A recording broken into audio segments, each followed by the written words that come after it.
Hi guys! It's Melina. Welcome back to my channel. At ito po yung aming dinner tonight. Ang dami pong pagkain. Meron tayong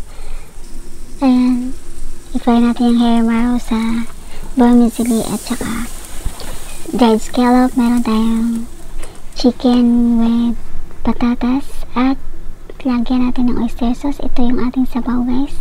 Water crispy pork and chicken kidney.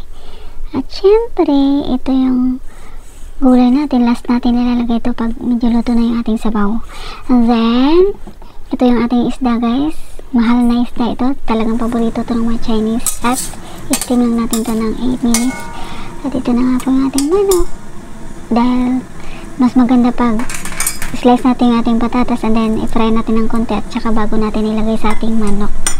Ihalo sa ating manok guys para firm pa rin yung ating patatas at hindi siya durog. At i-prepare na natin yung ating isda. Nilagay na natin yung luya at saka parsley at saka nilagay natin yung isda and then nilagyan natin ng luya sa ibabaw ng ating fish da guys. At syempre steam natin to ng 8 to 9 minutes. At yung ating manok malapit na maluto.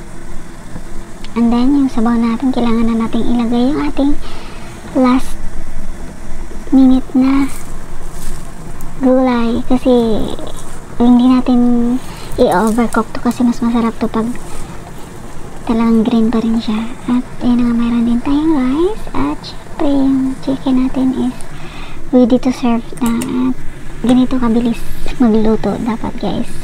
Siguro makakami pagluluto ng ganito mga putahe pag sabay-sabay siguro mga 40 minutes. Ayan, luto na yung ating manok at sobrang sarap nito. Try nyo.